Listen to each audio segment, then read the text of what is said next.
আজকে প্রতিবাদ করতে গেলে, জুলাইয়ের প্রোগ্রাম করতে গেলে বিভিন্ন জায়গায় হামলা করে চোখ উপড়ে ফেলা হচ্ছে।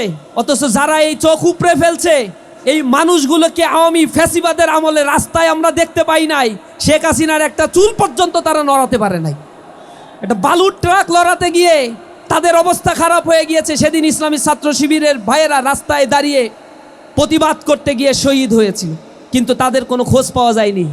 আজ তারা বিশাল বিপ্লবী হয়েছে, আজ তারা মানুষকে হত্যা করছে, আজ তারা ফ্যাসিবাদকে তোষণ করে ফ্যাসিবাদের পুনর্বাসনের আস্থানা তারা তৈরি করে দিচ্ছে। আমরা তাদের প্রতি ধিক্কার জানাই, লজ্জা জানাই। শহীদের এই রক্তগুলো অভিশাপ হয়ে তাদেরকে ধ্বংস করে ছাড়বে।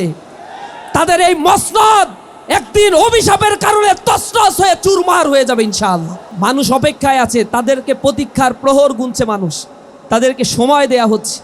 এখনও যদি তারা সঠিক পন্থায় ফেরত না আসে তাহলে এর সমুচিত জবাব তাদের জন্য অপেক্ষা করছে। এমন জবাব তাদের দেয়া হবে, এটা হবে জুলাই বিপ্লবের চাইতেও ভয়ঙ্কর জবাব তাদেরকে প্রদান করা হবে। যারা নির্বাচনে ইলেকশন করে হেরে গিয়েছে তাদেরকে এখন সিটি কর্পোরেশনে বসানো হয়েছে। জনগণের অধিকার নাই, প্রত্যেকটি জায়গায় চাঁদাবাজি। একটা বিল্ডিং করতে গেলে তাদের কাছ থেকে রড, সিমেন্ট, বালু কিনতে হবে। চাঁদাবাজির এক আখড়াখানায় পরিণত করছে। দখল বাণিজ্যের সীমাহীন দখল বাণিজ্য তারা করছে, নিয়োগ বাণিজ্য করছে, প্রতিটা জায়গায় নিজের দলীয় বাহিনীগুলো বসিয়ে রাখছে। আমরা সরকারের শুভাকাঙ্ক্ষী, আমরা বারবার বলেছি আপনাদেরকে আমরা রাষ্ট্র পরিচালনার জন্য সহযোগিতা করতে চাই।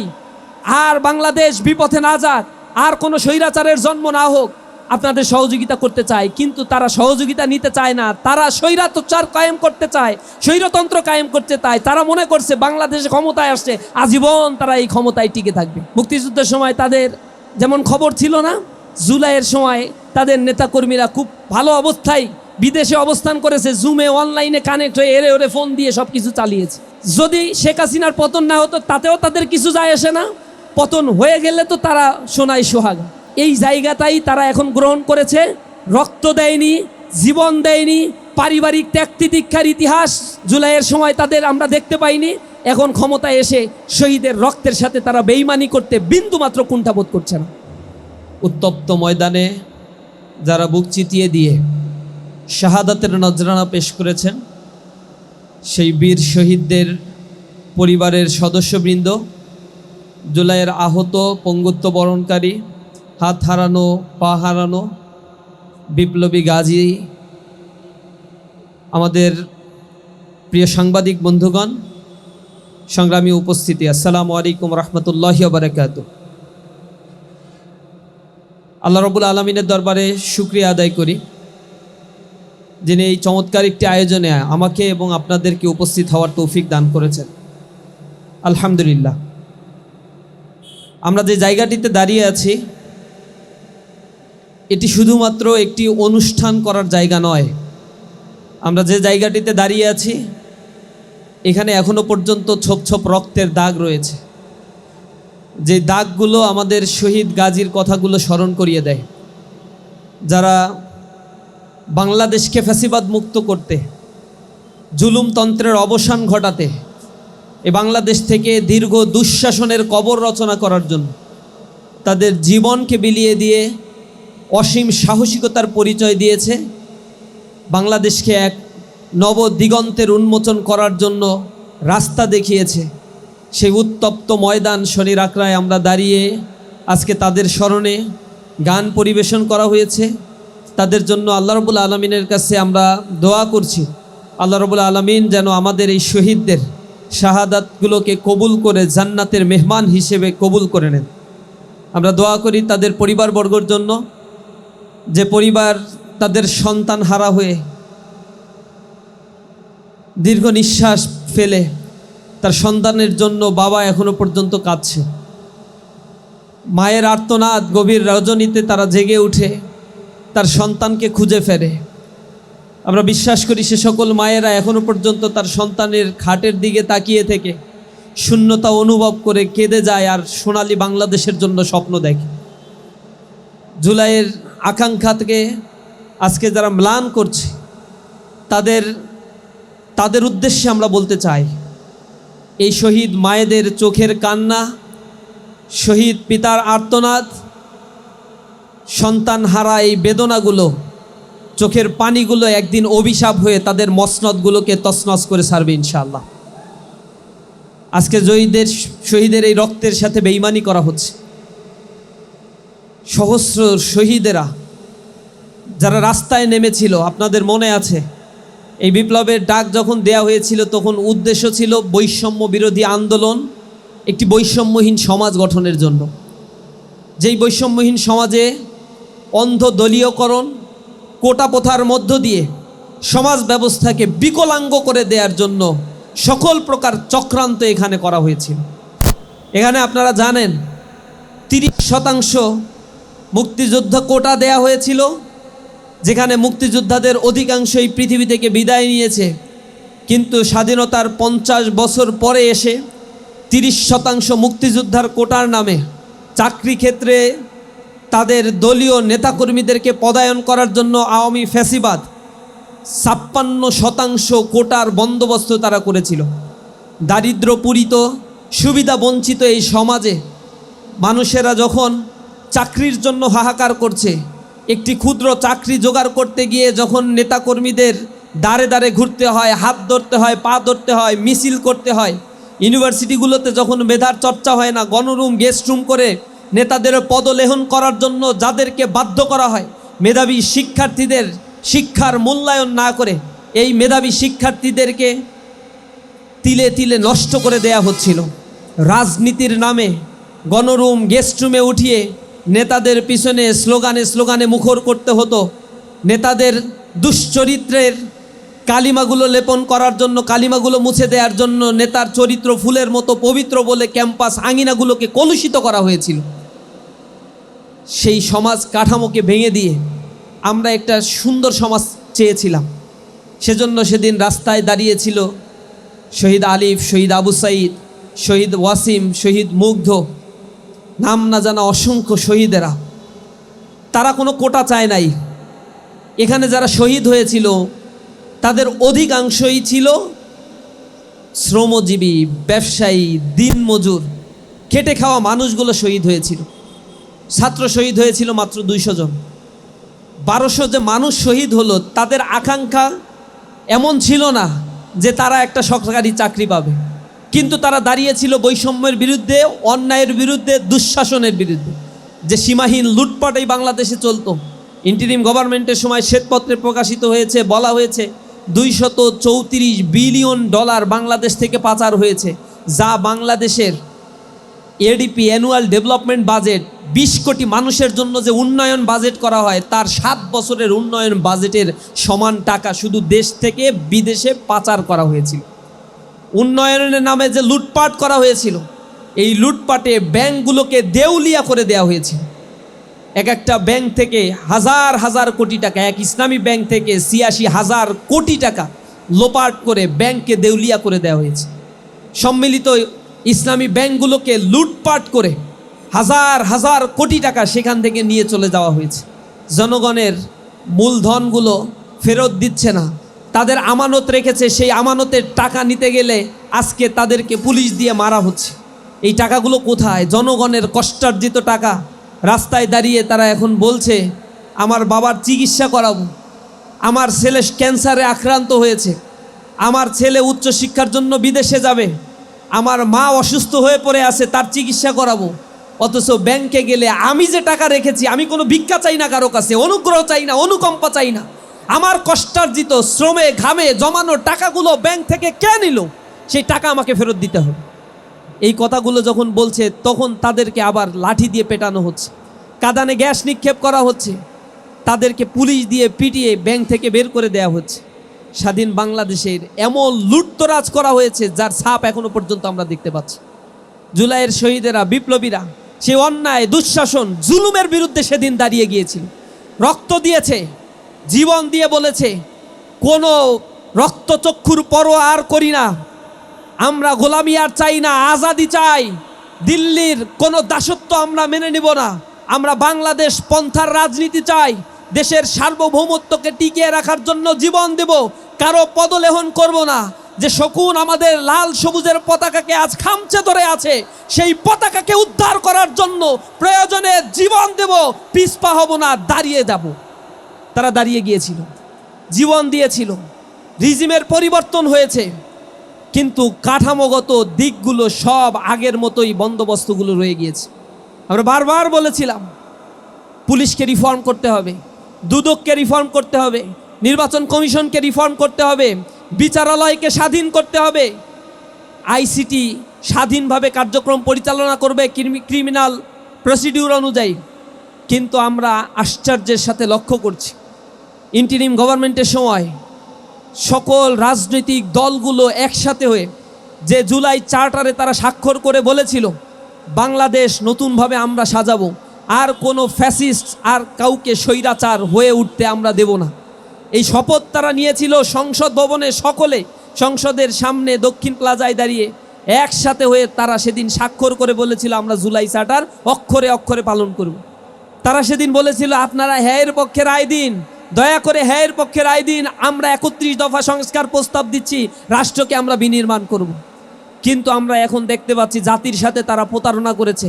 তারা ক্ষমতায় আসার পরে জাতির সেই বহুল আকাঙ্ক্ষিত 70% মানুষ যে হ্যায়ের পক্ষে ভোট দিল, সেই হ্যায়ের রায়কে তারা বাস্তবায়ন না করে নিজেদের খায়েশ পূরণের জন্য বাংলাদেশের প্রতিটা সেক্টরগুলোতে, স্বাধীন সেক্টরগুলোতে তারা সীমাহীন লুটপাট, দলীয়করণ আর নিজেদের পরিবারতন্ত্র কায়েমের জন্য এখন উঠে পড়ে লাগছে। বাংলাদেশের স্বাধীন 12টি প্রতিষ্ঠানগুলোকে নিজের দলীয় কর্মী বাহিনী বসিয়ে লুটপাটের স্বর্গরাজ্যে তারা পরিণত করেছে। আমরা অবাক হয়েছি, শহীদের এই রক্তগুলো আজ বৃথা যেতে চলেছে। প্রতিটি জায়গায় মানুষ খুন হচ্ছে, 3 মাস 4 মাস যেতে না যেতেই হাজারের অধিক মানুষকে নির্বিচারে হত্যা করা হলো। আজকে প্রতিবাদ করতে গেলে, জুলাইয়ের প্রোগ্রাম করতে গেলে বিভিন্ন জায়গায় হামলা করে চোখ উপড়ে ফেলা হচ্ছে। অথচ যারা এই চোখ উপড়ে ফেলছে এই মানুষগুলোকে আওয়ামী ফ্যাসিবাদের আমলে রাস্তায় আমরা দেখতে পাই নাই। শেখ হাসিনার একটা চুল পর্যন্ত তারা নড়াতে পারে নাই। একটা বালুর ট্রাক লড়াতে গিয়ে তাদের অবস্থা খারাপ হয়ে গিয়েছে। সেদিন ইসলামী ছাত্র শিবিরের ভাইয়েরা রাস্তায় দাঁড়িয়ে প্রতিবাদ করতে গিয়ে শহীদ হয়েছিল, কিন্তু তাদের কোনো খোঁজ পাওয়া যায়নি। আজ তারা বিশাল বিপ্লবী হয়েছে, আজ তারা মানুষকে হত্যা করছে, আজ তারা সীমাহীন লুটপাট করছে, আজ তারা ফ্যাসিবাদকে তোষণ করে ফ্যাসিবাদের পুনর্বাসনের আস্থানা তারা তৈরি করে দিচ্ছে। আমরা তাদের প্রতি ধিক্কার জানাই, লজ্জা জানাই। শহীদের এই রক্তগুলো অভিশাপ হয়ে তাদেরকে ধ্বংস করে ছাড়বে। তাদের এই মসনদ একদিন অভিশাপের কারণে তছনছ হয়ে চুরমার হয়ে যাবে ইনশাআল্লাহ। মানুষ অপেক্ষায় আছে, তাদেরকে প্রতীক্ষার প্রহর গুনছে মানুষ, তাদেরকে সময় দেয়া হচ্ছে। এখনও যদি তারা রাস্তায় ফেরত না আসে, সঠিক পন্থায় ফেরত না আসে, তাহলে এর সমুচিত জবাব তাদের জন্য অপেক্ষা করছে। এমন জবাব তাদের দেয়া হবে, এটা হবে জুলাই বিপ্লবের চাইতেও ভয়ঙ্কর জবাব তাদেরকে প্রদান করা হবে। সিটি কর্পোরেশনগুলোতে নির্বাচন দিচ্ছে না, যারা নির্বাচনে ইলেকশন করে হেরে গিয়েছে তাদেরকে এখন সিটি কর্পোরেশনে বসানো হয়েছে। জনগণের অধিকার নাই, প্রত্যেকটি জায়গায় চাঁদাবাজি। একটা বিল্ডিং করতে গেলে তাদের কাছ থেকে রড, সিমেন্ট, বালু কিনতে হবে। চাঁদাবাজির এক আখড়াখানায় পরিণত করছে। দখল বাণিজ্যের সীমাহীন দখল বাণিজ্য তারা করছে, নিয়োগ বাণিজ্য করছে, প্রতিটা জায়গায় নিজের দলীয় বাহিনীগুলো বসিয়ে রাখছে। আমরা সরকারের শুভাকাঙ্ক্ষী, আমরা বারবার বলেছি আপনাদেরকে আমরা রাষ্ট্র পরিচালনার জন্য সহযোগিতা করতে চাই। আর বাংলাদেশ বিপথে না যাক, আর কোনো স্বৈরাচারের জন্ম না হোক, আপনাদের সহযোগিতা করতে চাই। কিন্তু তারা সহযোগিতা নিতে চায় না, তারা স্বৈরাচার কায়েম করতে চায়, স্বৈরতন্ত্র কায়েম করতে চায়। তারা মনে করছে বাংলাদেশে ক্ষমতায় আসছে আজীবন তারা এই ক্ষমতায় টিকে থাকবে।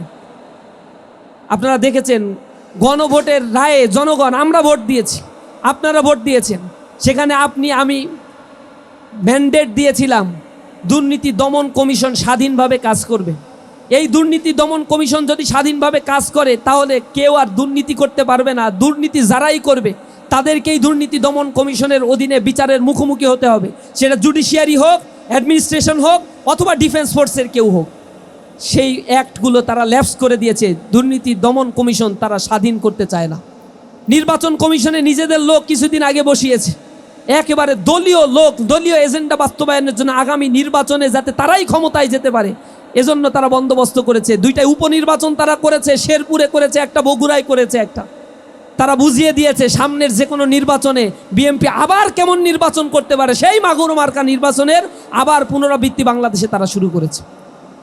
বাংলাদেশের এই রক্তের দাম তাদের কাছে এই কারণেই নাই, 1971 সালে আপনারা জানেন মুক্তিযুদ্ধ যখন শুরু হয়েছিল, স্বাধীনতা যুদ্ধের শুরুর পূর্বেই 26 তারিখে স্বাধীনতার ঘোষণা করা হয়েছিল 26শে মার্চ। 25শে মার্চ সেদিনই শেখ মুজিব লাপাত্তা, তাকে গ্রেপ্তার করে নিয়ে যাওয়া হয়েছে। তাজউদ্দিন আহমেদ তার নিজের বইয়ে, তার মেয়ের লেখা বইয়ে বলা হয়েছে, তাজউদ্দিন আহমেদ নিজে বলেছে, নেতা আপনি এখানে থেকেন না, আপনাকে গ্রেপ্তার করা হবে। তিনি সেদিন বাসায় থেকেছেন, আরামসে হাঁটছেন। তার ধান্দাই হচ্ছে তাকে গ্রেপ্তার করে জেলখানায় নিয়ে যাক, এরপরে জনগণ যুদ্ধ করে যা পারে মরুক বাসুক, যে বেঁচে থাকবে তারপরে আমি এসে ক্ষমতায় নিই। অবস্থা তাই হয়েছে। 9 মাস 10 মাস যুদ্ধ চলাকালীন সময় তার কোনো খোঁজ নাই। পাকিস্তানের কারাগারে তিনি ছিলেন। কারা মারা গিয়েছে, তখন কি ডিক্লারেশন দেওয়া হয়েছিল স্বাধীনতা যুদ্ধের? সাম্য, মানবিক মর্যাদা, সামাজিক সুবিচার, ন্যায় বিচারের কথা বলে স্বাধীনতা যুদ্ধের ঘোষণাপত্র পাঠ করা হয়েছিল। সেদিন কৃষক, শ্রমিক, এদেশের সাধারণ জনতা, তরুণ সমাজ রাস্তায় নেমে এসে যুদ্ধ করেছিল, জীবন দিয়েছিল।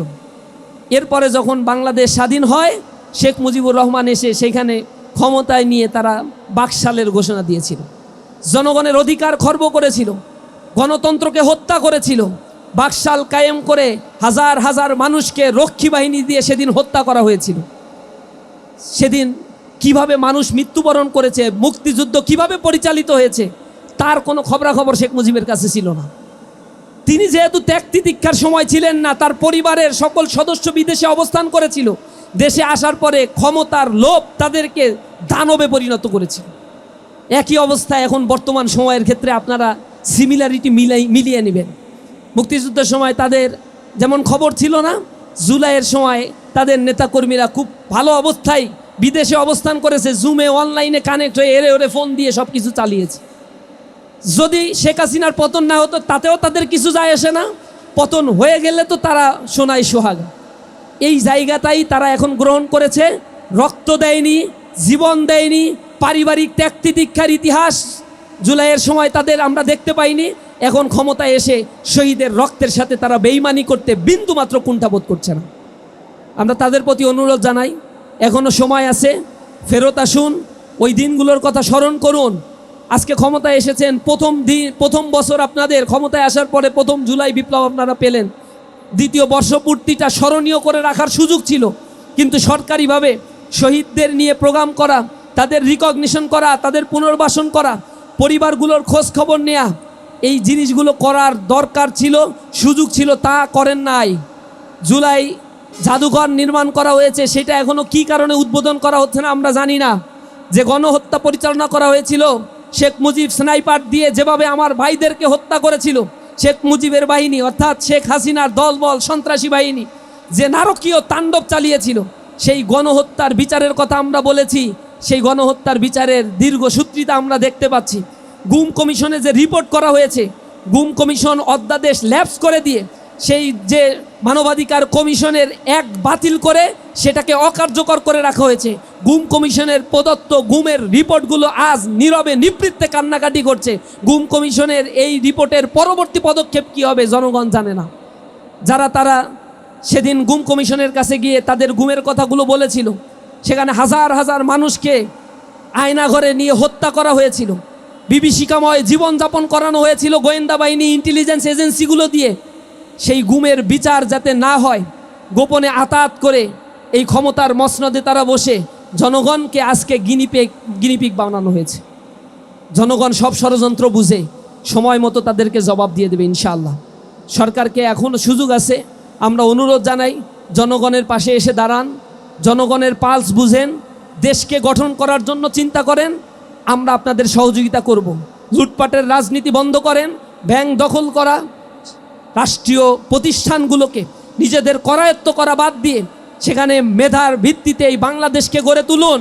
বৈষম্যের বিরুদ্ধে যে ছাত্র জনতা দাঁড়িয়েছে, আবারও বাংলাদেশে যে বৈষম্য দেখতে পাচ্ছে, এবার দাঁড়ালে আপনাদের পরিণতি খুব করুণ অপেক্ষা করছে। সকলকে আমি আন্তরিকভাবে ধন্যবাদ জানাচ্ছি আজকের এই প্রোগ্রামে ইসলামী ছাত্র শিবিরের ডাকে সাড়া দিয়ে যারা এসেছেন, যে শহীদ পরিবারগুলো এখানে উপস্থিত হয়েছেন, আমরা তাদের জন্য দোয়া করি। এই পরিবারের স্বজন হারানোর বেদনার সাথে আমরা সংহতি, আমাদের হৃদয়ের সম্পূর্ণ আবেগ দিয়ে শহীদ পরিবারের সাথে আমরা মাসব্যাপী প্রোগ্রাম কর্মসূচি পালন করছি। আল্লাহ রাব্বুল আলামিন যেন তাদের এই ত্যাগগুলোকে কবুল করেন। আমার এই প্রিয় ভূখণ্ডকে যেন আধিপত্যবাদের বিরুদ্ধে যারা লড়াই করেছে, যে স্বপ্ন তারা দেখেছে, আল্লাহ রাব্বুল আলামিন যেন এই ভূখণ্ডকে কবুল করেন। শহীদ হাদির জন্য দোয়া করি। আশ্চর্য হই যখন দেখি শহীদ শরীফ ওসমান বিন হাদিকে দিন দুপুরে যারা হত্যা করলো, তাদের এখনো পর্যন্ত তদন্ত রিপোর্টটা, শহীদ হাদির তদন্ত রিপোর্টটা এখনো জমা দেয়নি। বিচার তো এখনো অনেক দূর, বারবার পেছানো হচ্ছে। এই জায়গাগুলোতে এই বিচার নিশ্চিত হওয়ার জন্য আমরা রাজপথে থাকব। মাসব্যাপী বাংলাদেশের প্রত্যন্ত এলাকাগুলোতে উপজেলা পর্যায় পর্যন্ত ইসলামী ছাত্র শিবির বিক্ষোভ মিছিল করে যাচ্ছে, প্রতিবাদ করছে, স্মারকলিপি দিচ্ছে, মানববন্ধন কর্মসূচি পালন করছে, সাংস্কৃতিক অনুষ্ঠান করে শহীদদের স্মরণ করছি, দোয়া অনুষ্ঠান করছি, শহীদদের সাথে নিয়ে আল্লাহ রাব্বুল আলামিনের কাছে, শহীদের পরিবারদের সাথে নিয়ে আল্লাহ রাব্বুল আলামিনের কাছে দোয়া করছি। আল্লাহ রাব্বুল আলামিন যেন আমাদের এই প্রিয় মাতৃভূমিকে আর কোনো শকুনের হাতে না দেন। আল্লাহ রাব্বুল আলামিন সকল প্রকার ফ্যাসিবাদ দুঃশাসন থেকে যেন আমার এই প্রিয় ভূখণ্ডকে আল্লাহ রাব্বুল আলামিন যেন হেফাজত করেন, সে আশাবাদ ব্যক্ত করে আমার কথা শেষ করছি। আসসালামু আলাইকুম ওয়া রাহমাতুল্লাহি ওয়া বারাকাতুহু।